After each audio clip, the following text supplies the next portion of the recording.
RE 2020, c'est une nouvelle donne qui est le poids carbone de la construction. Si vous ne faites pas attention à la compacité, l'exposition, le nombre de pièces d'eau, vous avez un bâtiment qui va énormément demander d'efforts. Malheureusement, on voit que l'énergie augmente sensiblement. Donc la meilleure façon de se protéger, c'est avoir un bâti performant. Vous écoutez Conversation constructive, un podcast original proposé par Xella. Bonjour à toutes et à tous, je suis Christophe Ponzio. L'acte de construire est aujourd'hui en perpétuel mouvement. C'est pourquoi nous vous proposons dans cette série de podcasts des conversations avec des experts du bâtiment pour analyser et partager l'actualité du secteur, les dernières réalisations, les retours d'expérience, les bons conseils, tout pour inspirer au mieux vos projets. Que vous soyez donc dans votre voiture, au bureau ou en télétravail, voici en 20 minutes l'occasion d'imaginer ensemble les bâtiments d'aujourd'hui et de demain. Bienvenue dans Conversation constructive. Épisode 2. La réglementation environnementale 2020 et ses enjeux pour les bureaux d'études et les entreprises du bâtiment. Bonjour Patrice Normand. Bonjour. Vous êtes le dirigeant fondateur du bureau d'études énergie, spécialisé notamment dans la performance énergétique des bâtiments depuis plus de 15 ans. Bienvenue dans ces deuxièmes conversations constructives pour approfondir ensemble le sujet qui mobilise pleinement les acteurs de la construction depuis le 1er janvier. Et même avant, j'allais dire, je parle bien sûr de la nouvelle réglementation environnementale, la RE 2020. Alors en guise d'introduction, Patrice Normand, posons d'abord le décor, expliquez-nous votre rôle et présentez-nous Énergie. Donc Énergie, nous sommes bureau d'études spécialisé dans la performance énergétique du bâtiment, avec plusieurs branches d'activité, dont une qui est plutôt dédiée au bâtiment de type logement. Donc l'activité liée aux constructeurs de maisons et l'activité liée aux promoteurs immobiliers qui construisent des bâtiments collectifs. Sur cette partie-là, effectivement, on a travaillé depuis plusieurs années, puisque les prémices de la RE 2020 date de 2016, donc nous sommes effectivement sur ce marché depuis plusieurs années pour essayer de trouver avec nos clients des solutions techniques. Pour vous, justement, les enjeux de cette nouvelle réglementation environnementale, notamment pour les bureaux d'études, puisque vous êtes le premier maillon de la chaîne, c'est quoi ? Le premier enjeu, effectivement, de la réglementation, avant de parler des bureaux d'études, c'est effectivement de continuer à faire évoluer le bâtiment pour le rendre de plus en plus performant, mais en tentant d'avoir une maîtrise budgétaire également, puisque faire des bâtiments performants, voire passifs, on sait faire. Ce qu'il faut, c'est trouver le bon compromis entre le coût et l'économie. Nous, en tant que bureau d'études, notre métier, c'est d'accompagner nos partenaires à trouver des solutions techniques économique pour trouver effectivement cette solution qui va permettre de rendre un produit performant mais avec un coût d'accessibilité raisonnable. Donc effectivement, nous sommes un des premiers maillons de la chaîne puisque c'est nous qui venons qualifier au début de la construction, avant même de déposer le permis de construire, si le bâtiment rentre dans des règles dites réglementaires, qui sont effectivement des règles qui fixent le niveau de performance énergétique et la grande nouveauté, le niveau de performance carbone. Et comment vous avez pris ce virage de la RE 2020 ? Vous le disiez, ça fait plusieurs années que vous êtes dessus, mais comment vous êtes préparé ? Puisque c'est vrai que les grandes évolutions techniques et réglementaires en faveur de cette performance du bâti ont été plus que nombreuses au cours des dernières années. Effectivement, on a eu différentes réglementations. Donc la première qui a pris du sens s'appelait l'RT 2005 et surtout sa déclinaison de BBC, bâtiment basse consommation. Suite à ça, on a eu la RT 2012. Et on avait quand même cette première partie bâtiment basse consommation qui nous avait préparé l'RT 2012. Cette fois-ci, on a eu accès au moteur de calcul un petit peu plus tôt que les précédentes réglementations, ce qui nous a permis depuis à peu près septembre de travailler de façon plus concrète sur les résultats qu'on obtenait avec cette nouvelle réglementation qui n'est qu'une évolution sur la partie thermique de ce qu'on connaissait déjà, mais qui a un volet je dirais environnemental qui est devenu nouveau et qui est aujourd'hui le plus gros volet qui sera traité dans les années à venir, effectivement. Donc un très gros changement pour vous et aussi pour votre façon de penser dans un bureau d'études ? Alors, je dirais que la RE 2020 était une continuité de la RT 2012 en termes de volet thermique. Par contre, effectivement, on a une nouvelle donne qui est le poids carbone, le poids environnemental de la construction. Donc ça, c'est effectivement une nouvelle façon d'approcher le bâtiment, un nouveau process d'échange avec nos clients qui demande beaucoup plus de proximité entre nous pour pouvoir récupérer les éléments constructifs et pouvoir les aider à trouver des solutions techniques. Et le fait de traiter d'abord le bâti, de bien l'isoler dans cette réglementation, avant de traiter tout ce qui est système énergétique, est-ce que cette ordre de priorité est cruciale ? Alors d'une, c'est crucial et ça, c'est la grande nouveauté. On a vu les explorations au plus c'est moins, donc qui datent une fois de plus de 2016, qui plutôt mettaient l'accent sur la partie équipement technique pour pouvoir faire de la performance. Ouais. Et puis les dernières évolutions de la RE 2020, avant qu'elles soient mises en application, ont plutôt renversé vers isolons correctement et bien les bâtis avant de penser à des systèmes techniques certes performants, mais parfois complexes ou qui vont nécessiter des coûts d'entretien de maintenance élevés. Donc effectivement, aujourd'hui, je dirais le basique, c'est traiter d'abord correctement le bâti, de traiter un bâti soit performant, et plus le bâti sera naturellement performant et bien traité, plus le bâtiment sera pérenne dans sa performance au fil des années. Un équipement technique sophistiqué qui amène de la performance, c'est un équipement qui peut effectivement nécessiter de la maintenance, mais aussi des renouvellements. Un bâti qui est directement performant est forcément un bâti intelligent, directement bien conçu pour pouvoir durer dans le temps. Oui, avec nécessairement aussi moins de système énergétique à l'intérieur, puisque finalement le bâti aura fait déjà une grande part du travail. Une grande partie du chemin, sa conception, les apports solaires, les déphasages climatiques jour et nuit, qui vont permettre effectivement de pouvoir profiter de ces effets de bioclimatisme qu'on connaît depuis des années. Ça, c'est sur le constat, mais dans la réalité aujourd'hui, maintenant qu'on y est, dans cette nouvelle réglementation, comment elle se met en place?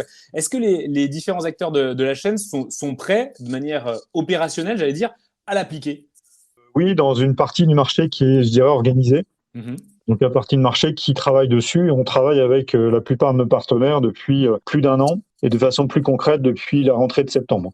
Ouais. Donc, aujourd'hui, ces partenaires sont plutôt aguerris et aujourd'hui, se retrouvent, par contre, eux, face à une partie du marché qui n'est pas prête. Par contre, ce qu'on voit arriver depuis la rentrée de janvier, puisque maintenant on est dans le concret, c'est une partie de marché qui, elle, n'est pas prête et qui, au contraire, effectivement perturbe le reste, puisqu'il se dit un peu tout et n'importe quoi, et on se retrouve avec un marché qui est un peu perdu, mais comme toutes les réglementations précédentes, il y a une phase de calage qui va durer quelques semaines avant que tout le monde soit à peu près sur les discours à peu près homogènes. Ça veut dire que finalement, le ruissellement ou l'infusion de cette nouvelle norme n'est pas allé jusqu'au bout, en tout cas à ce stade. Comme toutes les autres, j'aime bien cette phrase qui tente à dire que pour être forgeron, il faut forger. Donc effectivement, il faut appliquer les règles, il faut mettre les mains dedans.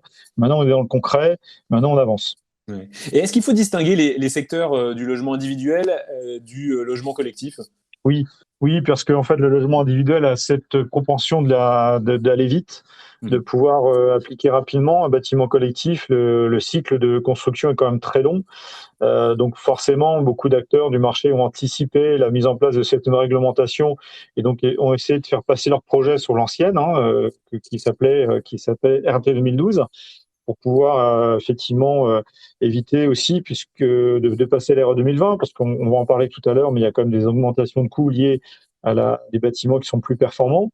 Donc effectivement, on voit très rapidement arriver les maisons individuelles en étude RE 2020, donc on applique les nouvelles réglementations là depuis déjà quelques jours.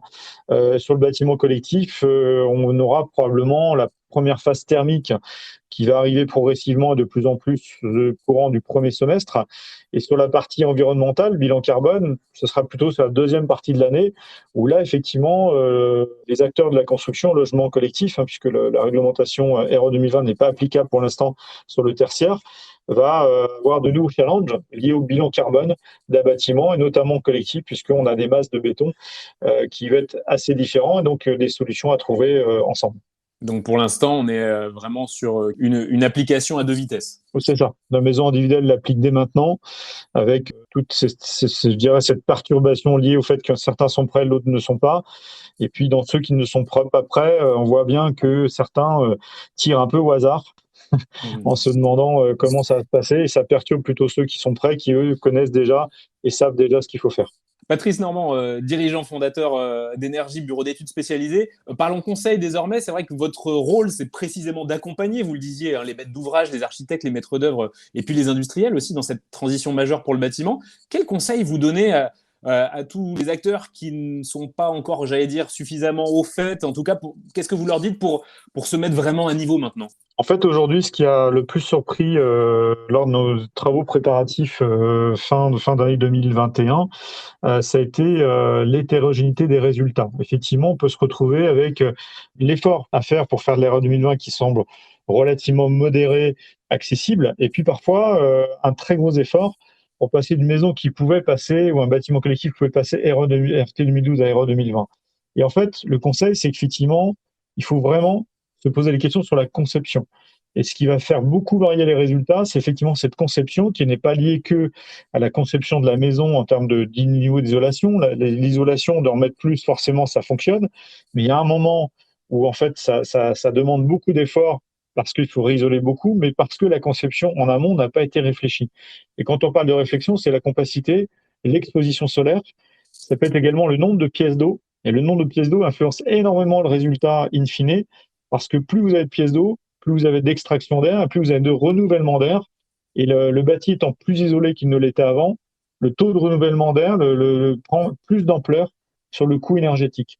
Donc votre besoin de chauffage, qui est exprimé par un coefficient qui s'appelle BBio, besoin bioclimatique, augmente sensiblement, d'autant plus aujourd'hui avec l'ERA 2020, avec le nombre de pièces d'eau. Donc si vous ne faites pas attention à la compacité, l'exposition, le nombre de pièces d'eau, vous avez un bâtiment qui va énormément demander d'efforts parce que vous n'avez pas regardé et réfléchi sur cette partie conception, et la contrepartie, c'est d'isoler énormément parce que les conceptions n'ont peut-être pas été réfléchies ensemble. Ouais, donc la clé, c'est vraiment cette conception du bâti d'abord et avant tout. Il y a ça, et puis effectivement, ne pas se dire qu'on doit faire des maisons cubiques bien exposées pour que ça fonctionne. Oui, forcément, si vous faites ça, ça fonctionne mieux. C'est le principe aussi d'une maison passive. Par contre, effectivement, si derrière votre conception, parce que votre maître d'ouvrage, in fine, souhaite également, et ses propres de volonté, il y a parfois de la pédagogie, d'explication, qui permettent parfois à trouver des astuces techniques de conception pour optimiser le résultat sans augmenter, exploser les surcoûts associés à cette réglementation environnementale. Et effectivement, cette pédagogie, c'est de dire que parfois, certaines conceptions peuvent apporter un gain sans avoir une modification sensible. Donc ça, c'est un travail d'échange, c'est un travail avec les professionnels de la construction. Aujourd'hui, notre métier à nous, c'est plutôt beaucoup avec les professionnels de la construction, parce qu'effectivement, l'idée, c'est aussi de les former pour qu'eux-mêmes puissent apporter cette bonne parole et d'échanger eux-mêmes avec leur maître d'ouvrage, qui parfois a des volontés qui peuvent être contraires au regard de la performance. Mais tout ça est une question de compromis. L'idée pour nous, c'est de les conseiller, de leur donner les grandes lignes qui vont leur permettre d'être aussi de bons conseils vis-à-vis de leurs propres clients in fine. Ouais. Et est-ce que le prérequis indispensable à tout ça, finalement, c'est de ne pas subir cette réglementation, d'avoir une démarche volontaire aussi? Bah, c'est comme tout le reste en fait. Le subir, c'est de vivre tout ça avec beaucoup d'ondes négatives. Et je pense que c'est pas tout à fait la bonne démarche. L'objectif de tout ça, c'est effectivement d'améliorer les choses avec les difficultés que ça comporte quand on crée du changement. Mais c'est dans les changements et dans la contrainte qu'on va créer aussi de l'innovation et probablement de l'amélioration par cette contrainte. Ouais. Donc oui, au démarrage, c'est toujours forcément une contrainte, c'est toujours cette envie de penser que est-ce que cet effort est vraiment rentable? Mais si on parle de rentabilité à court terme, elle ne l'est pas. Ne nous posons pas la question, il l'est forcément sur le long terme. Mais l'objectif, c'est pas de construire une maison pour 10 ou 15 ans. Une maison, un immeuble, c'est construit pour plusieurs années. Donc, quitte à les faire bien, autant les faire bien tout de suite. Ouais. Et quand on parle justement aussi de recherche de qualité du bâti, conforme à cette nouvelle réglementation, quels sont les matériaux performants? Qu'est-ce qu'il faut utiliser vraiment avec cette RE 2020? Bon, à la base, ce qu'on s'est dit tout à l'heure, c'est que la réglementation, en plus, a vraiment changé. On a vu arriver d'un seul coup des nouvelles choses très favorables. C'est en gros, pour faire court, du bâti et du bâti. Quand le bâti est correctement fait, qu'on a un bâti qui est bien isolé, on a forcément un bâtiment qui vivra bien dans le futur. Malheureusement, on voit que l'énergie augmente sensiblement. Il y a une période effectivement très sensible en ce moment, ça fait exploser les surcoûts de l'énergie. De toute façon, la tendance sera toujours à l'augmentation. Il ne faut pas se poser de questions. Donc la meilleure façon de se protéger, c'est avoir un bâti performant. Il n'y a pas de secret, c'est une maçonnerie isolante, un mur isolant, avec un isolant derrière qui est effectivement de bon niveau, et puis après, l'isolation du sol mur-plafond, forcément de bon niveau. Et dans ces matériaux-là, quelle place occupe le béton cellulaire? Est-ce que justement ces propriétés en font une solution déjà adaptée? Oui, aujourd'hui, comme on vient de se le dire, il faut un bâti performant. La meilleure façon de faire un bâti performant, c'est d'avoir déjà une maçonnerie qui l'est, donc isolante. Et aujourd'hui, on a des matériaux dits de maçonnerie, donc c'est structurant pour le bâtiment, qui sont en même temps isolants. Donc effectivement, quand on met ce matériau isolant, donc le béton cellulaire en fait partie, avec des résistances thermiques relativement élevées par rapport à leurs épaisseurs, hein, c'est la caractéristique de ce matériau, et qu'on remet derrière un isolant en tant que tel, on va obtenir des résistances thermiques de parois qui vont être relativement élevées dans des épaisseurs contenues. Parce qu'effectivement, de faire des murs très isolés, on sait faire, mais faut-il encore que les épaisseurs soient maîtrisées pour pas trop diminuer les surfaces habitables, l'emprise au sol, qui elle-même coûte sur le plan environnemental. Ça, c'est un atout déterminant dans la conception même du bâti, justement. Tout à fait. Aujourd'hui, c'est des grandes évolutions qu'on a vu arriver déjà depuis quelques années. D'autres matériaux se sont fortement améliorés, qui fait qu'on a un peu moins focalisé sur le mur. Hein. Et là, je pense aux menuiseries. Hein. Dans l'RT 2012, je crois que c'est le matériau qui a le plus augmenté en performance entre le début et la fin de la réglementation RT 2012. Aujourd'hui, on arrive un peu à la limite technique d'évolution, donc on peut encore les améliorer, mais ça ne sera pas dans les gaps d'évolution. Et aujourd'hui, effectivement, c'est traiter la maçonnerie avec un matériau isolant qui ne traite pas que le mur, mais qui va traiter également tous les ponts thermiques. Et effectivement, les ponts thermiques prennent une place prépondérante en influence parce que le mur est bien isolé, donc tout ce qui va être liaison horizontale, verticale, qui crée un pont thermique, sera forcément mieux traité avec une maçonnerie isolante qu'avec une maçonnerie non isolante. En termes de performance énergétique, il y a aussi les méthodes utilisées qui sont intéressantes, les méthodes de calcul. Et tout ça, c'est déterminant. Comment ça se passe concrètement, ces méthodes de calcul, pour arriver à ces performances demandées par la nouvelle réglementation? Alors là, en théorie, le législateur a bien fait les choses, puisqu'on doit faire le même calcul, quel que soit le bâtiment et quel que soit l'opérateur qui crée le calcul. Donc ça, c'est ce qu'on appelle le moteur de calcul RE 2020, et qu'effectivement, on a, nous, une imposition d'utiliser le calcul réglementaire du CSTB. Ce qui va permettre effectivement d'éviter que derrière, il y ait une propre interprétation ou éventuellement pression ou lobbying des acteurs du marché qui fait qu'on va calculer les choses d'une façon différente en fonction de soit ses propres aspirations ou des pressions lobbyistes du marché. Donc il y a un moteur qui s'appelle le moteur de la RE 2020 et en théorie, on doit avoir le même résultat. Donc ça, c'est la théorie objective. Voilà, ça c'est la théorie. Après, dans les pratiques, il y a effectivement un problème de formation également dans le métier. Nous sommes quelques-uns sur le marché à demander est-ce que nous, le métier bureau d'études, nous soyons certifiés ou qualifiés ou reconnus comme tels pour faire de tels calculs. Parce que finalement, derrière, vous pouvez avoir quelqu'un qui ne sait pas réaliser correctement le calcul ou qui ne respecte pas la réglementation pour faire ce calcul.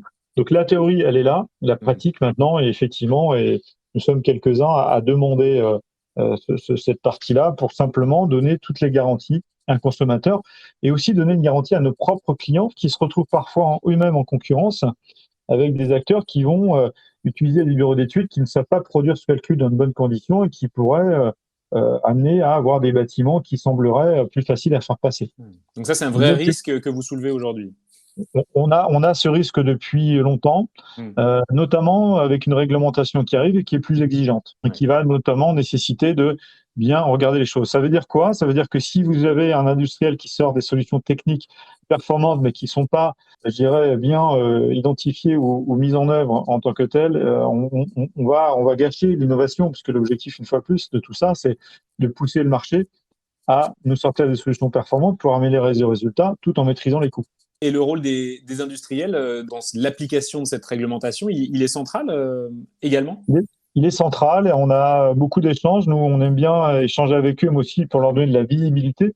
Un industriel, il sait faire plein de choses. Il sait faire toutes les choses que vous voulez, mais il y a besoin de comprendre si son produit qui va sortir performant a un sens sur le marché. De sortir un produit très performant qui coûte 30% plus cher par rapport à un produit un petit peu moins performant qui va en coûter peut-être que 5%. Voilà, c'est ces curseurs. Donc oui, on échange beaucoup avec eux. C'est eux qui vont créer les produits. Et c'est avec nous qu'on va essayer de trouver les bons compromis. Et petit à petit, le marché, il avance comme ça. Et ça, c'est le rôle qui est central de collaboration entre les acteurs de la construction, les industriels et les bureaux d'études. Et c'est pas l'un ou l'autre qui va faire avancer les choses, c'est ensemble. faire avancer les choses ensemble, ça prend du temps. Patrice Normand, dirigeant fondateur du bureau d'études énergie, ce temps, c'est aussi un élément important à intégrer pour parvenir à cette innovation, à parvenir à cette transition pour appliquer et bien appliquer la RE 2020. Oui, c'est important. Et là, on parle de R&D, on parle d'innovation. Effectivement, malheureusement, l'innovation, on la crée souvent sur la contrainte. On la crée par les crises, donc écologiques, économiques, sanitaires. Et c'est grâce à ça, malheureusement, souvent que l'innovation arrive. Quand on est sur des périodes fastes où l'économie va bien, on a connu ça dans des périodes d'après-guerre où l'innovation était peut-être un peu moins sensible ou moins élevée qu'elle n'a été pendant les guerres. C'est dommage, mais c'est vraiment le cas. Pourquoi ? Parce qu'effectivement, il y avait moins de contraintes, on était plus sur d'autres sujets que de trouver des solutions. Donc, oui, ça nous demande du temps, mais ça fait partie de notre métier. Notre métier à nous, comme je le dis souvent, la relation économique, c'est de faire l'étude, et c'est pas ça notre métier. Notre métier, c'est d'aider nos clients à trouver des solutions, à les trouver ensemble. Et une fois qu'on les a trouvés, c'est de les aider à les valoriser et pour eux-mêmes l'expliquer au client final. Et se dire, moi aujourd'hui, je suis fier de fabriquer une maison avec une bonne maîtrise de la performance, mais également parce que j'ai fait des choix techniques qui me permettent aussi de trouver des solutions environnementales, parce qu'on est tous convaincus, même si c'est une contrainte, qu'il faut forcément trouver des solutions. Il y a aussi cet impact prix, vous l'aviez évoqué tout à l'heure. Est-ce que, si on parle spécifiquement de la maison individuelle, c'est vraiment un facteur, ce facteur prix à prendre en compte sur un projet ? Oui, c'est forcément un facteur à prendre en compte. Après, on a, nous, plusieurs types de partenaires, entre ceux qui vont beaucoup produire des maisons, ce qu'on appelle type, mais un peu plus de primo-accédant, celui qui achète pour la première fois sa maison et qui a les contraintes qu'on a tous eues dans sa vie, surtout au début de sa vie professionnelle, qu'on a un budget, mais on veut devenir propriétaire. Donc effectivement, aujourd'hui, il faut trouver des solutions et entre ce type de client et puis le client qui est plutôt à sa deuxième, voire troisième maison, voire qu'à sa deuxième et qui a un bon budget, qui a envie de se faire plaisir, il faut aussi lui trouver des solutions et il n'est pas dans la même recherche. Donc effectivement, les impacts de prix, mais effectivement, comme tout à l'heure, je vous l'ai dit, sur la conception, parfois, on peut très vite avoir un décollage de prix parce qu'en fait, on veut absolument ne pas faire de dérogation sur la conception. Et donc, l'idée, c'est d'expliquer. Et on a souvent, dans ces explications, on trouve ensemble des solutions techniques qui ne sont pas trop pénalisantes et qui vont permettre d'améliorer sensiblement sans que ça soit un surcoût. J'aime bien cette image du composteur que j'ai mis un jour à la maison où j'ai mis un peu, je dirais, par hasard. Et puis maintenant, je vais être assez discipliné, voire à râler quand l'un d'entre nous ne met pas les aliments. Finalement, ça coûte pas grand-chose et ça rapporte beaucoup. Donc, on peut avoir des surcoûts assez modérés. On a vu des surcoûts qui sont plutôt proches de 5% sur des maisons effectivement assez compactes, bien exposées, pas forcément très grandes. Et puis parfois, on va être sur des plus-values moyennes, plutôt aux alentours de 7, 8, voire 10%. Et puis quand on a des maisons très découpées, mal exposées, où le client final ne veut pas faire de compromis, c'est pas grave.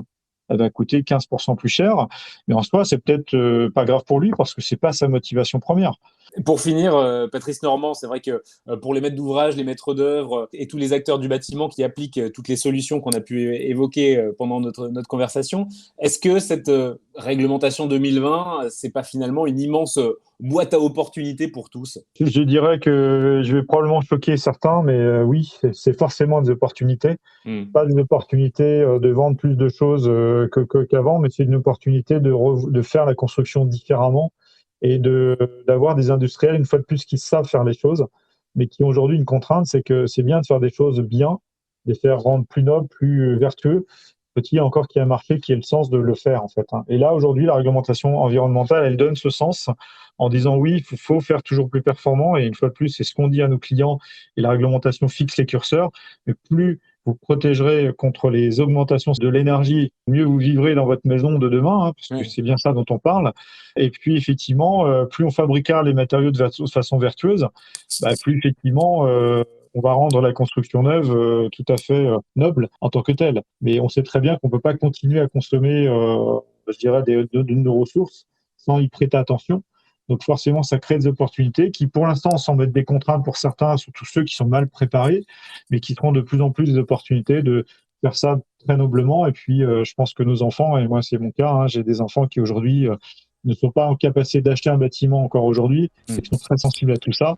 Et je pense qu'ils ont raison, parce que eux-mêmes s'inquiètent probablement pas encore pour eux, mais probablement pour leurs enfants. Ouais. Et demain, ça fera bien sûr toute la différence. Merci beaucoup, Patrice Normand, d'avoir été l'invité de Conversation Constructive. Je rappelle que vous êtes dirigeant fondateur du bureau d'études Énergie. Merci de votre vision engagée et positive. Vous l'avez entendu encore il y a quelques instants. Merci de l'avoir partagé avec nous.